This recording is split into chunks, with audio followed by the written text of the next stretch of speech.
بتبدأ الأحداث بماتش في ليلة ممطرة بين فريقين محليين. ساعتها فيزل مهاجم فريق كوينز تاون بياخد تعليمات من جده مخولو ماهامبا، وفعلا فيزل بينفذ تعليمات جده وبيسجل هدف الفوز. بس في اللحظة دي مخولو بيجيله أزمة قلبية مفاجئة وبيقع على الأرض ميت. في الوقت ده بنشوف فيه ابنه بويلي لاعب صن داونز الأشهر كان في بيته بيلعب بلاي ستيشن. بقاله فترة كبيرة مش بينزل الملعب ولا بيشارك في ماتشات بسبب إصابة ركبته. ساعتها بيجيله مكالمة من أمه ساسا بتقوله إن أبوه توفى. وقتها بويلي بيسافر هو وزوجته على مدينة كيب الشرقية في جنوب أفريقيا. بويلي مش بيلحق يحجز تذكرة طيارة ولا كان معاه فلوس أصلا، بيسافر بعربيته البورش هو وزوجته. ليلتها كان فيزل مش مستوعب إن جده اللي رباه وأكتر واحد بيحبه في الدنيا توفى فجأة، وكان بيتفرج على فيديوهاته معاه. كان هو اللي علمه كل حاجة وكل أساسيات اللعب. تاني يوم كانت الجنازة وبيحضرها عدد كبير من مشاهير الكرة والمدربين الكبار، وبويلي كان لسه في الطريق وبيتقبض عليه بسبب سرعته الزايدة ومش بيلحق يوصل على وقت الجنازة. في الوقت اللي أبوه كان بيدفن فيه كان بويلي محبوس في القسم، وزوجته كانت راحت هي على بيت أهله وما وصلتش غير بالليل بعد ما خلصت الجنازة. فيزي كان معلق صورة أبوه بويلي وإنجازاته على الحيطان، ومن غضبه منه وإنه ما حضرش الجنازة زي ما غاب عنه حياته كلها بيقطع كل الصور دي. في الوقت اللي كانت ساسا بتقنع فانا ضابط شرطة زوج أم فيزل بإنه لازم يخرج بويلي من السجن، وفانا فعلا بيروح يخرجه مع إنه ما كانش حابب ده علشان ما يتورطش معاه في مشاكل، بس علشان خاطر فيزل. أول ما بويلي بيوصل ساسا بتضربه علشان استهتاره متأخر حتى على جنازة أبوه مش هو اللي دفنه. وتاني يوم بويلي بيروح يزور قبر مع هامبا، وبعدها ساسا بتاخده يحضر ماتش الفيزل وبيشوف قد إيه إنه موهوب. بس وقتها لما الناس والشباب بيشوفوا بويلي بيتجمعوا حواليه وبيحتفلوا بيه، ولما فيزل بيشوف إنه خطف الأضواء وبقى هو محط الاهتمام من الكل بيغضب وبيمشي. وفي يوم جلسة المحكمة بويلي بيطلب من القضية إنها تسامحه بلاش تسجنه، وإنه مستعد لأي خدمة مجتمعية يعملها بس ما يدخلش السجن. بما إنه مشهور وله وضعه هيقدر يساعد الناس، فالقضية بتحكم بتأجيل القضية وبتأكد عليه إن لغاية ميعاد الجلسة اللي جاية هيكون تحت مراقبة فانا، هيكتب تقرير عنه وعن سلوكه، ولو اتعمل الفحص المفاجئ وكان التقرير إيجابي إنه بيشرب كحول هيتسجن. فانا ما كانش مبسوط من الحكم ده علشان هيتربط ببويلي وهم اصلا زي الاعداء ومش بيحبوا بعض. وتاني يوم كان فيزل رايح النادي لما بيشوف ابوه بويلي واحد من اللعيبه بتوع سان داونز بيتريق عليه وبيهينه علشان اصابته انه خرج من الفريق. ساعتها فيزل بيتضايق وبيغضب ويخرج يجري زي المجنون ويروح لامه ويتخانق معاها بعد ما بيعرف ان بويلي هيضرب الفريق مع فانا. فيزل ما كانش متقبل وجود ابوه ابدا علشان عمره ما كان موجود في حياته ولا اهتم بيه. في اكتر وقت احتاج ابوه فيه ما كانش موجود، كان هو عايش حياة اللاعب المشهور وحياة مترفة. في الوقت اللي كان بيتعرض فيزل فيه للسرقة، فانا كان معدي بالصدفة وبينقذه، ولما بيتكلم معاه بيقول له انه لازم يتعاون مع الفريق، بيقول له انه يسيب خلافاته معاه على جنب لانه لو حب يتعاقد مع اي نادي دلوقتي مش هيعرف الا بموافقة ابوه بما انه اقل من 18 سنة. ولما بيروح بيقول يحضر تدريب فانا الفريق كينجر تاون بيستغرب انه كان بيدربهم ولكنهم كتيبة في الجيش مش بيعلمهم مهارات الكورة. ولما بيقولوا بينصح فانا انه لازم يغير طريقه تدريبه دي لان اللعيبه صغيرين وده مجهود كبير عليهم وبيأثر على لعبهم، خصوصا ان عندهم ماتش بكره. فانا بيتخانق معاه وبيطرده. بيقولي لما بيكلم وكيل اعماله بيعرف ان الفريق مش هيجدد له عقده بسبب اصابه ركبته اللي بقالها اكتر من 6 شهور. ولما بيحاول بيقولي انه يقرب من فيزل ويصلح علاقته معاه، بيشوف في اوضته تيشيرتات مكتوب عليها اسم جيجبا، فبيستغرب وكان هيتخانق معاه علشان ده اسم عيله امه وليه مش بيلعب باسم عيله ماهامبا.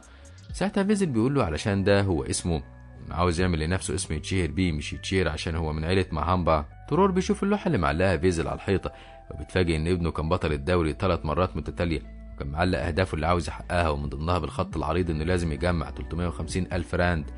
المبلغ ده كان رسوم مشاركة الفريق في البطولة اللي جاية، لو قدروا يجمعوها هيشاركوا.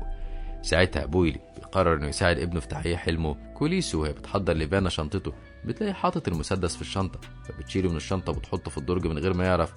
ولما بيروح مع الفريق الماتش بتاعهم في مدينة تانية، أول ما بيوصلوا مشجعين الفريق التاني بيحدفوا طوب وبيض على لعيبة كينجر تاون.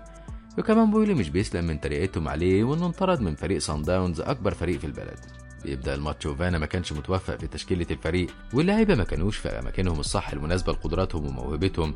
ساعتها بويلي بيتحايل عليه شوية إنه يبدل مكان فيزل وقهاو علشان يعرفوا يلعبوا، بما إن فيزل كان مهاجم مهداب بس ما كانش راس حربة من أول الماتش. ولما أخيرا فانا بيقتنع بكلام بويلي بعد ما بيضيع منهم كام فرصة ومش بيعرفوا يسددوا، فيزل بيسجل أول هدف، وساعتها بتقوم خناقة من الفريق التاني اللي ما كانوش عاوزينهم يفوزوا عليهم في أرضهم. ولما فانا بينزل الملعب وبيحاول يبعدهم عن بعض بيتورط وبيتخانق والحكم بيطرده. الماتش بيكمل تاني بعد شويه، بس لما لاعب من فريق كينجر تاون بيوقع لاعب من الفريق التاني بتقوم خناقه بين الاتنين، ولاعب بيجيب مسدس من عربيته وبيهدد الكل. ولما فانا بيجي يدور على مسدسه بيتفاجئ ان كوليسو شالته من الشنطه، وقتها كان زي المجنون وبيشغل العربيه بسرعه واللعيبه بيجروا وراه لغايه ما بيركبوا العربيه في ثواني ويهربوا قبل ما حد فيهم يتصاب. وفي طريقهم فيزل بيتكلم مع اصحابه وبيشجعهم على انهم لازم يفوزوا في الماتشات اللي جايه علشان يتاهلوا الكاس نينباد. ساعتها كانوا بيتريقوا عليه علشان هيجيبوا منين ال 150 ألف راند وهيستفادوا ايه من انهم ياخدوا الكاس. ساعتها فيزل بيفتكر كلام ابوه بانه علشان يقنعهم لازم يكلمهم باللي يفهموه. بيقول لهم ان الجائزه 7 مليون، وده مبلغ يخليهم كلهم يخرجوا من البلد الفقيره دي ويبداوا حياتهم صح زي ما بيحلموا. في الوقت اللي زوجة بويلي كانت عرفت من الاخبار خبر طرده من الفريق، ساعتها كانت مصدومه ومتفاجئه ان ما كانش قايل لها وانها تعرف من الاخبار. وعلى ما بويلي بيرجع البيت كانت زوجته حضرت شنطتها ومشى، ولما ما بيعرفش انه يقنعها تستنى معاه بيوصلها للاتوبيس وترجع البيت.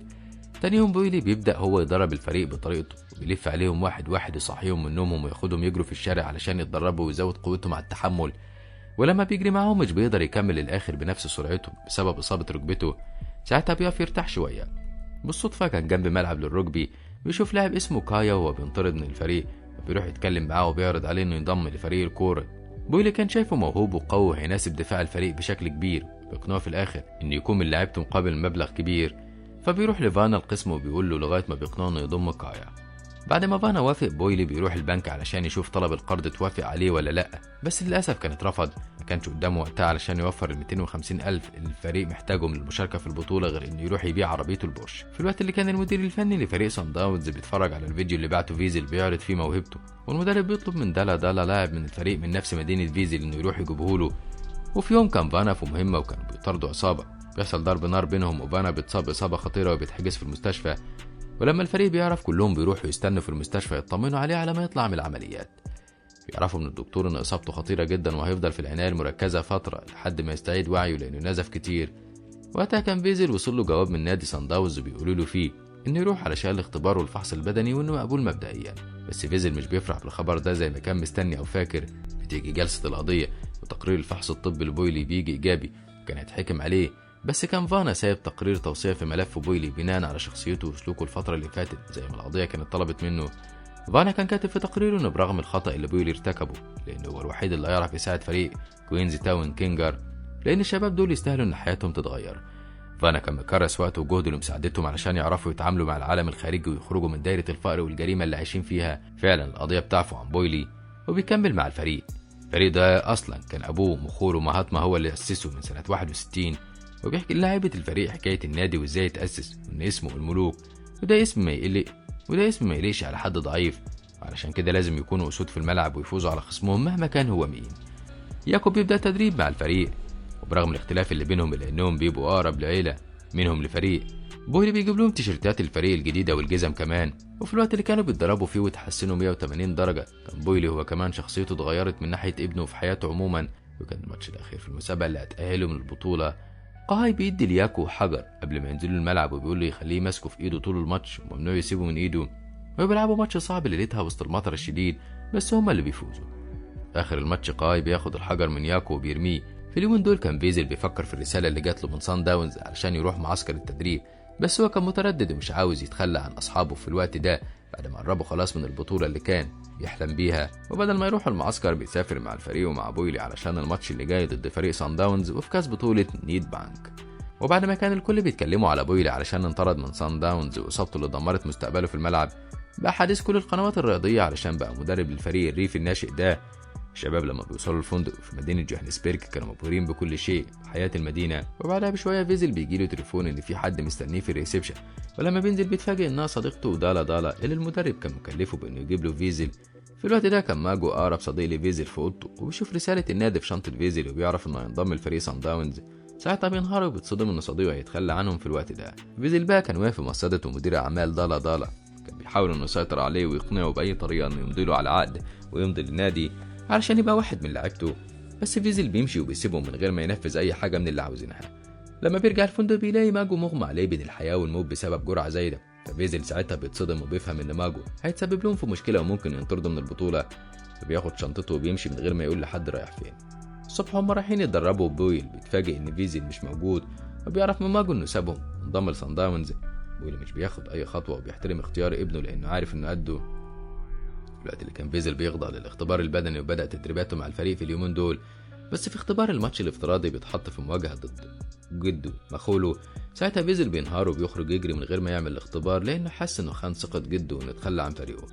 تاني يوم بويلي بيروح لفيزل النادي يطمن عليه ويشجعه، كمان بيديله التيشيرت بتاعه في الفريق كان مكتوب عليه إمضاءات أصحابه وتمنياتهم له بالتوفيق. وبويلي بيقول له إن الكل بيحبوه وبيحترموه اختياراته وعارفين إنه منارة أمل ليهم مهما كان مكانه. ده بيخلي فيزل يعيد تفكير في اختياراته تاني وبيروح يقابل المدير الفني. وبيجي يوم الماتش في الوقت اللي كان فريق كوينز تاون في الطريق للملعب، بويلي بيكلم فانا اللي كان فاق أخيرا من الغيبوبة ويكلم الفريق ويشجعهم إنهم لازم يفوزوا. فلما بيوصلوا الملعب وكانوا نازلين خلاص بيتفاجئوا بفيزل جاي ولابس التيشيرت اللي كلهم كتبوله عليه وبينضم لهم وبيلعب معاهم الماتش ده. اللحظة اللي بيبدأ فيها الماتش بويلي بينادي على فيزل وبيقول له تعليمات. ساعتها فيزل بيتهيأله إنه شايف جده مخوله واقف هو كمان بيقول له يعمل إيه. وبيبدأ الماتش وبرغم إنه كان ماتش صعب لأن فريق كوينز تاون كينجر الريفي هو اللي بيفوز على فريق صن داونز. وفي النهاية بنتعلم إن كل واحد لازم يسعى ورا حلمه ويبذل كل المجهود اللي يقدر عليه علشان يوصل أسرع. بس مش معنى ده إننا نتخلى عن أصدقائنا واللي بيحبونا في الطريق، لأنهم هم اللي هيدعمونا طول الوقت. وكده يخلص الفيديو بتاعنا النهاردة. لو عجبك ما تنساش دعمنا باللايك والشير للفيديو، وما تنساش الاشتراك في القناة وتفعيل الجرس علشان يوصلك إشعار بكل جديد بنعمله.